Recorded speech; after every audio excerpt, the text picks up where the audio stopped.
everyone, welcome to After Class with Ballet for All, a podcast by two passionate adult ballerinas about all things adult ballet related, and some random thoughts in between. We're so glad you're here. So grab your water bottle or a cup of coffee and join us for a quick chat after class. Hi, everyone. Welcome to a new episode of After Class. Today, I am joined by my friend and registered dietitian, Tveen, and she is going to be jumping into helping us just understand how to fuel our bodies as adult dancers. So I'm so excited to have her. Tveen, welcome to the podcast. Yeah, I'm excited to be here. Thanks for having me. Yeah, and you have been so helpful to me personally over the years. One of the things I really love about your approach as a dietitian is this idea of addition nutrition that I know you're going to talk about. But I think typical for a lot of dancers, I, at different points in my journey, have just struggled with knowing how to fuel my body, struggled with just kind of restrictive dieting and just trying to figure out how to cut through all of the noise that's in the space of what to eat, what not to eat. And I think one of the things that I've loved about you is just you give such practical tips and advice, and it's not all about restricting. And so I'm really excited for you to speak to this community because I think your approach is going to be really beneficial for the dance community. Hope so. Thank you. Yes, that's one of my favorite things to teach on and encourage my clients in. So excited to talk about that more. So one of the things that we got questions about, I'd love to just jump right in, is fueling our bodies going into classes. I know a lot of the adult ballet community, we might not be dancing with a company or doing performing, but we are taking a lot of classes. And so I would love to get your thoughts on what are some of the best practices as an adult dancer fueling our bodies before going into like an hour and a half dance class that's probably going to be pretty rigorous. So it might be, more intense maybe than someone's just doing a 30-minute workout at the gym. So what are your suggestions for fueling our bodies going into dance classes? That's a really good question. I feel like sometimes we think we don't think about what we eat before we do something like an hour and a half of ballet. And I used to do ballet and I used to get so sore, and it looks effortless, but there's a lot of effort behind every move. And so I would say the first thing is for the dancer to know herself and her digestion, or himself and his digestion. Basically, how quickly does food go through your body? And everyone is different in this respect. So I had a friend who did water polo. She had to eat 3 hours before a game or she would get very sick. Me, on the other hand, I used to run half marathons. I'd grab a banana, walk up to the starting line, and be able to run no problem. So I think ultimately it's trial and error, but a good rule of thumb, especially if it's an hour and a half, say anything under an hour, usually a banana or a piece of toast with a little bit of peanut butter would be sufficient under 60 minutes. Over 60 minutes, I would add a little bit more of maybe like a hard-boiled egg with that banana to get a little bit more protein.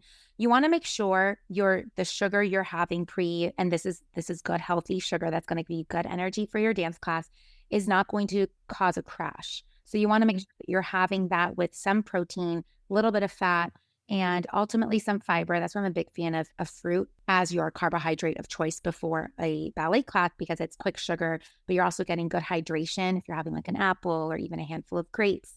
But usually bananas, easy to grab, easy to put in your bag, right? Easy to eat.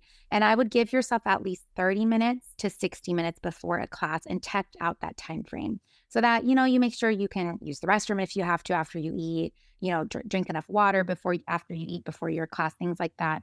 But again, a banana or a piece of fruit under an hour, that should be sufficient. Over an hour, I would add maybe some more peanut butter or a nut butter of choice, or, sunflower seed butter if there's a nut allergy, and then a hard-boiled egg or something like that. And then again, you are a sample size of one. So I always say you can test things out. If something works for your partner but it's not working for you, you can always change what you're eating pre-class. That would be my go-to, is what I would recommend. And usually at like the 30 to 60 minutes before a class. I know a big one that's popular even just within the dance community or just exercise in general is protein smoothies, right? So like, do you have any guidance as far as if someone wanted to do a smoothie, say that had some fruit, some peanut butter, maybe yogurt, something like that?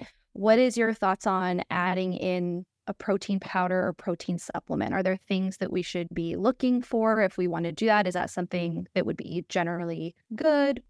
Yeah. So I'm not anti-protein powders. It's just there's so many out there, right? So like find one that's actually going to give you a good bang for your buck.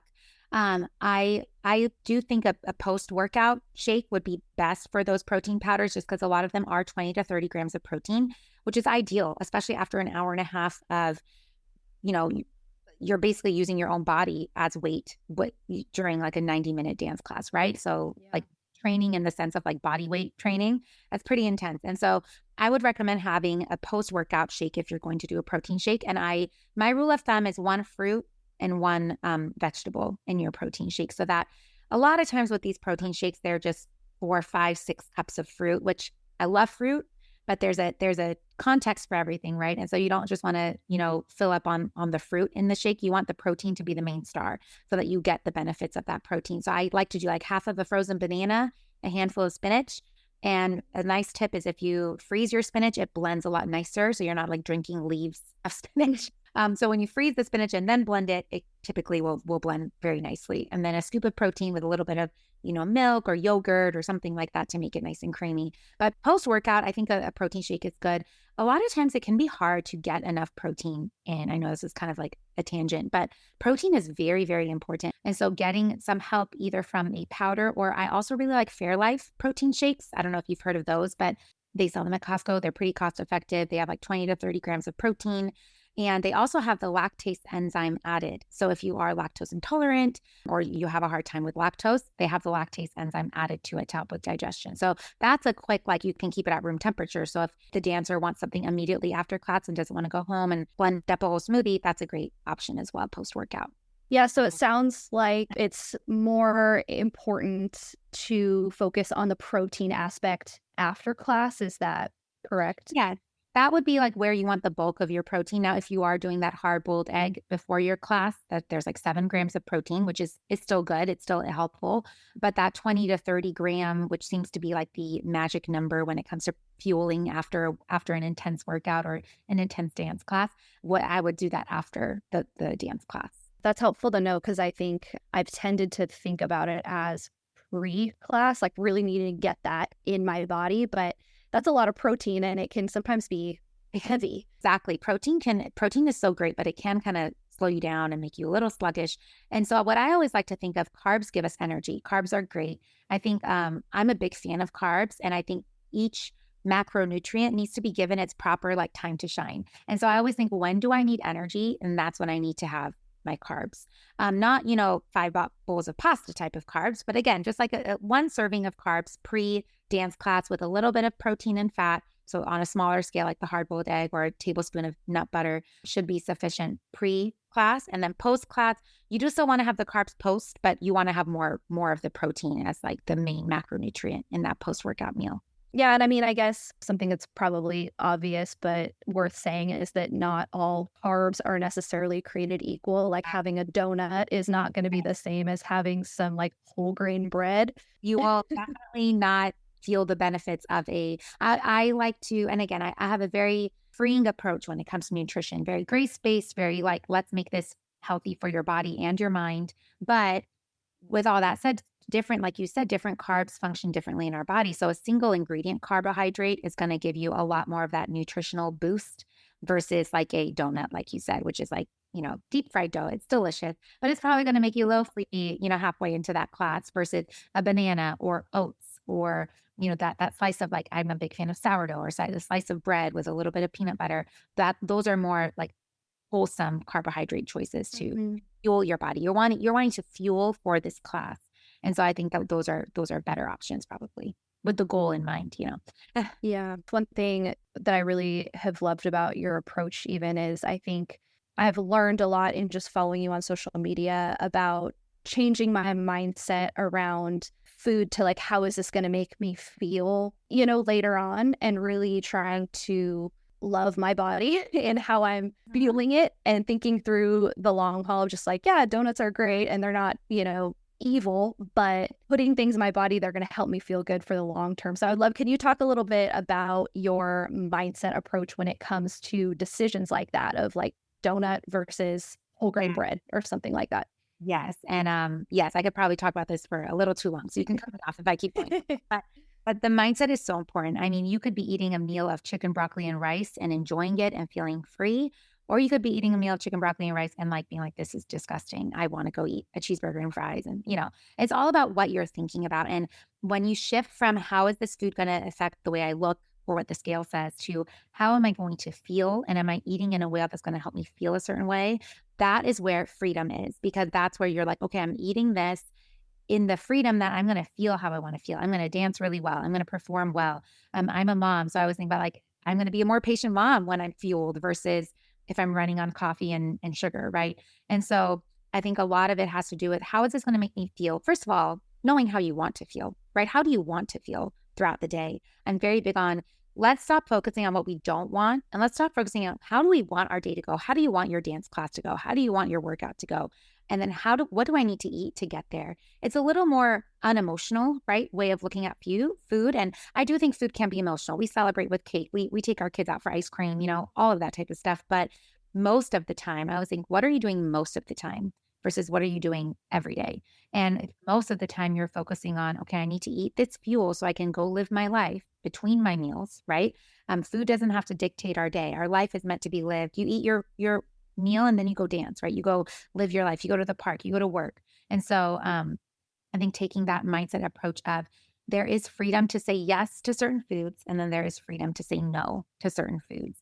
And I, like you, gave into that restrictive life of deprivation, and then I would then overeat, right? I'd be so restricted, then I would overeat in the name of freedom, but it actually did not feel freeing at all. I actually felt pretty crummy after doing that.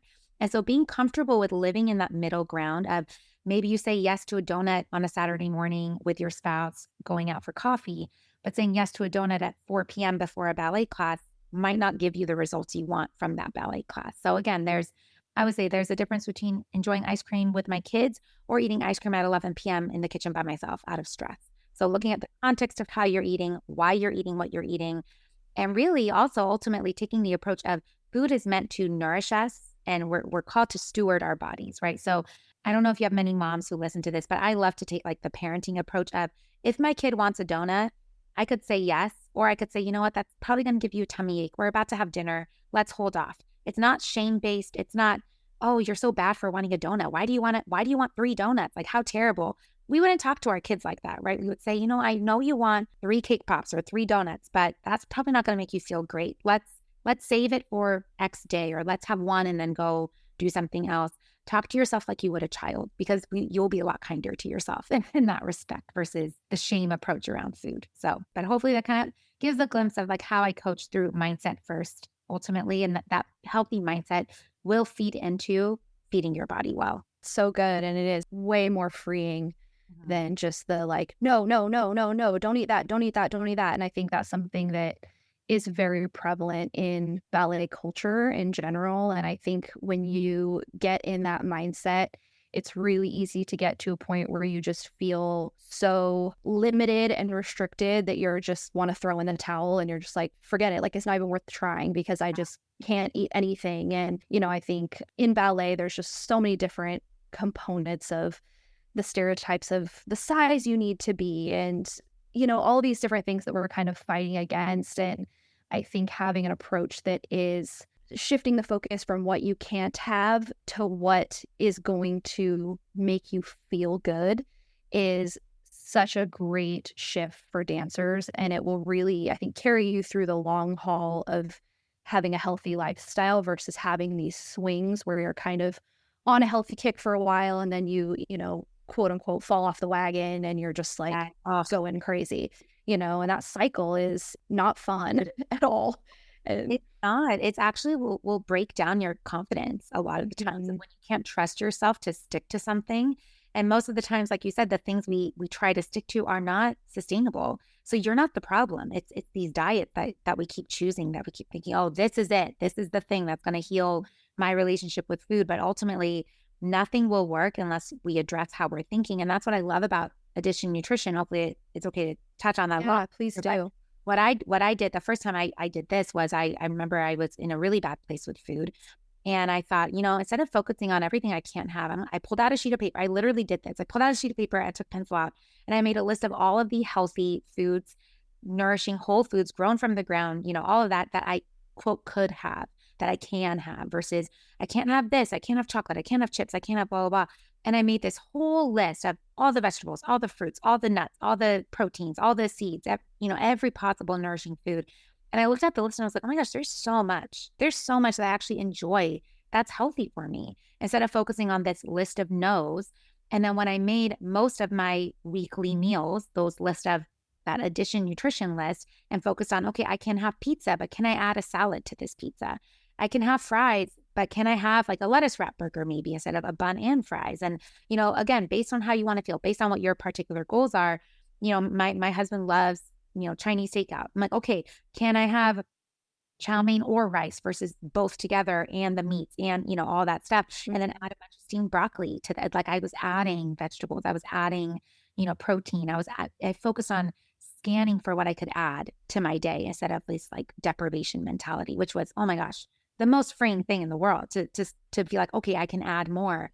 And that's sometimes one of the first sessions I have with a client is I add food to their day and they're like, oh, you're telling me to eat more. And I'm like, yes, I am. I'm telling you to strategically eat more of certain things so that you start feeling better. And so there's great power in that. So yeah, definitely. I love the whole approach. That was one of the reasons I was so excited to have you on, is because your approach really has helped me in a very real and practical way. So I'm really hoping that, if we have listeners that are kind of just struggling in the area of knowing how to fuel their bodies, that being able to connect with you on social media or through coaching can be as helpful for them as it has been for me. One more thing I would love to ask you. We are going to break this into a 2-part episode, which I'm super excited because that means we get to have Tveen again for an episode next week and even more helpful information. But to close out this one thing I wanted to just ask about is what would need to be different between someone who's taking 1 or 2 classes a week and someone who's taking 5 or 6 classes a week in terms of how they're fueling their body, not just,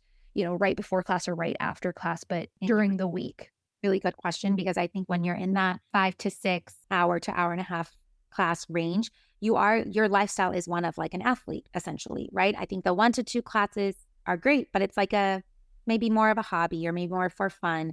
But those 5 to 6 classes a week, that's going to not only need, like you said, the pre and post, but throughout the day, how much are you eating overall? So I think you would have to really focus on breakfast being a fueling breakfast, a fueling lunch, a fueling dinner, depending on what time of day your class is, kind of basing those pre and post meals around the class, but also making sure the way I recommend building meals is having protein at every meal, a healthy carbohydrate, healthy fats, huge to eat enough healthy fat.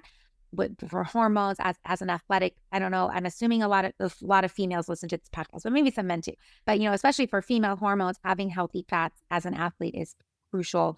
And then having a good amount of fruits and vegetables.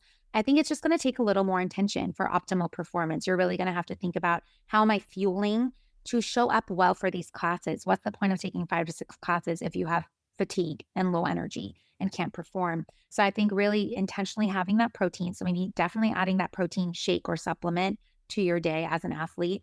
And then just making sure you are eating enough. And this would obviously go by case basis, but I think it would just ultimately require a little more intention and planning and eating as an athlete. The athletes eat very strategically. They don't just kind of skip a meal here, like, oh, I didn't get around to lunch. Like they need to fuel to show up for that basketball game or soccer game, or the Olympics are coming up, right? All of those types of things. So just really thinking about what you eat, not in an obsessive way, but in that, how can I fuel? What can I add to breakfast? What can I add to lunch? How can I fuel my body well? So, and ultimately, if you want to get a little more tangible, protein would be very, very important.